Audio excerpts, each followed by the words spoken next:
Greetings and welcome to your destination. You've reached the Psychological Wellness Hub. We aim to help you build your knowledge and wellness around better understanding mental health and psychological concepts. Welcome back to the channel. Today's topic is an expansion on personality, a part 2 in a series where we build further on the understanding of personality. Please feel free to watch part 1 video on personality in this series, which prepares you for this video. The link to part 1 is down below in the description. Let's go ahead and review. Why do I have a personality? Everybody needs a personality to navigate life. We form this over the course of our first third of our life. It becomes useful to us from day one, even though it's still forming and growing over time. What is the role of my personality in my psychology? Think about when you hear or ask someone to describe themselves, or when someone asks you about yourself. They will use certain descriptions or adjectives to do this. Certain words to describe their traits like tall, funny, witty, shy, outgoing, fun, reserved, quiet, life of the party, eccentric, athletic build, wholesome, trustworthy. Think about how you interact with yourself, others, and things on a daily basis. Something simple from brushing your teeth to following a schedule to going out with friends and making life decisions. All of this involves our psychology, and our psychology relies on our personality to play a big part in life choices and experiences we just mentioned, as well as many more. More on the parts or functions of your personality. These unique, enduring characteristics everybody has and develops. We will talk about these shortly.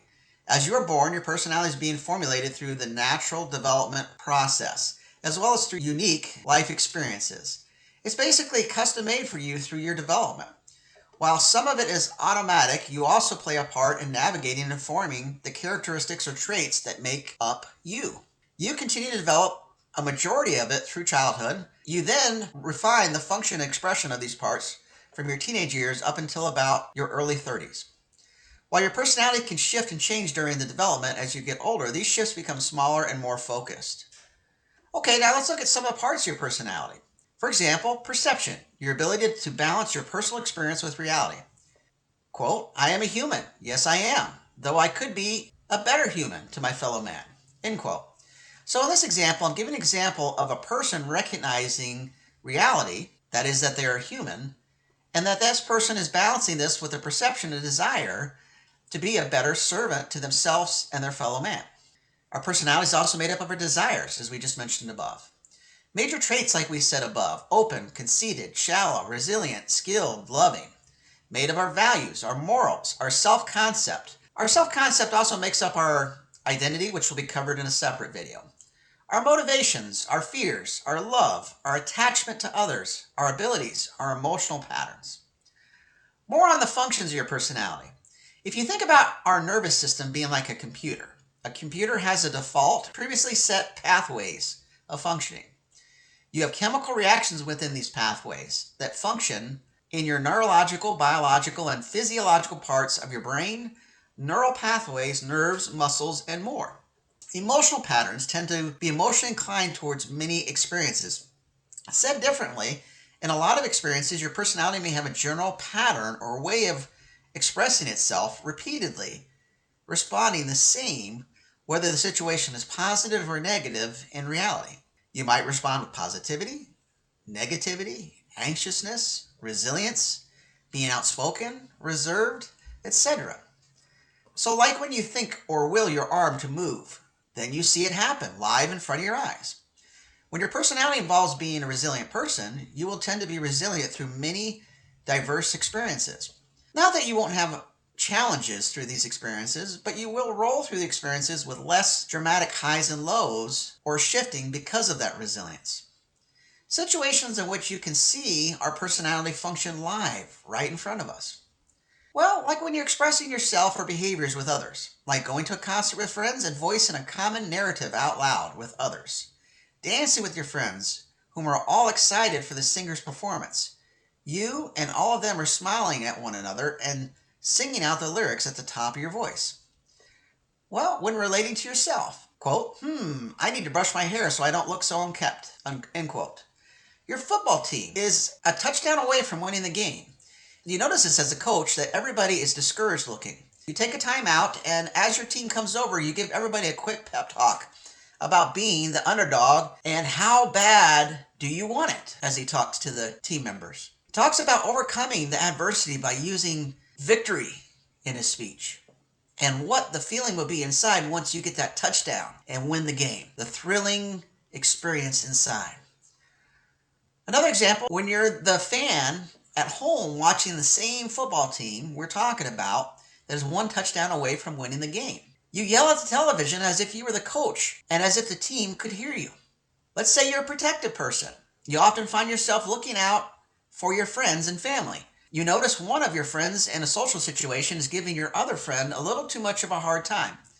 The friend that is the target of the hard time is sometimes passive and shy in his personality, so you decide to stick up for him, telling your other friend to knock it off. What do different personalities look like? Examples. I'm going to read some examples of individuals with specific personalities.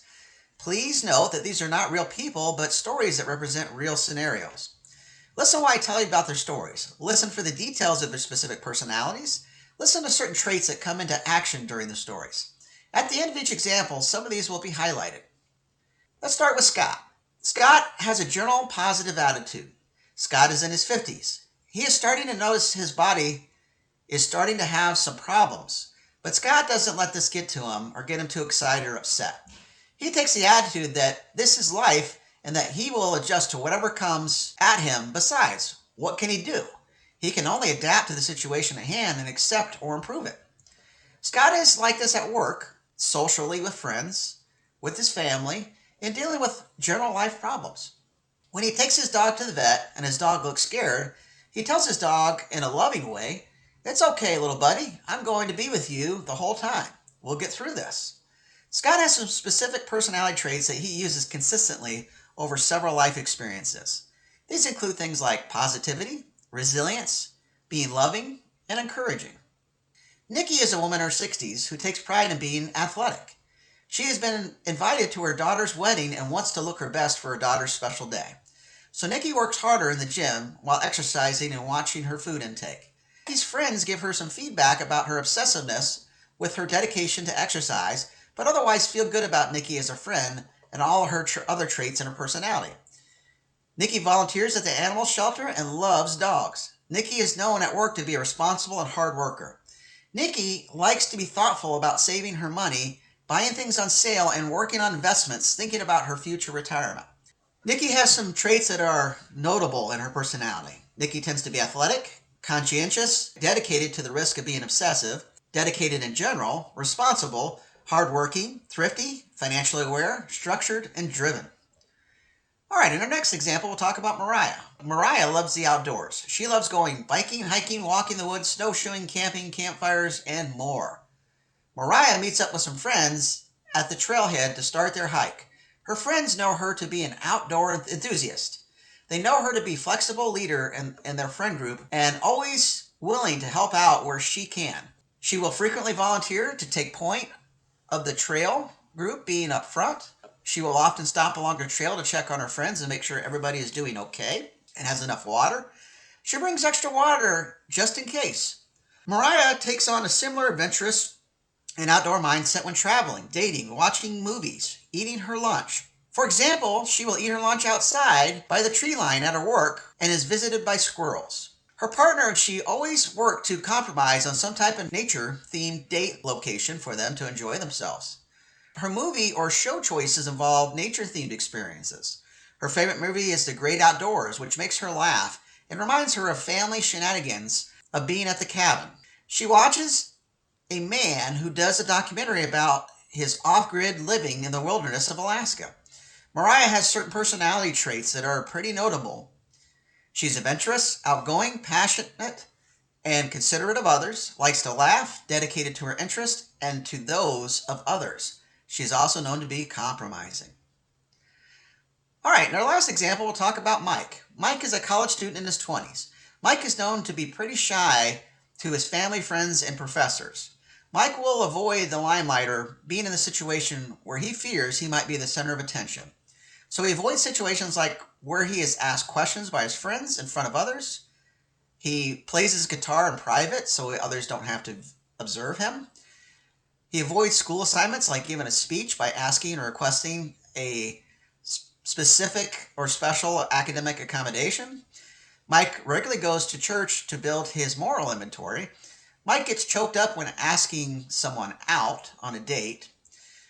When he is able to ask someone out after much turmoil they accept, he is quite nervous about being able to perform in that relationship.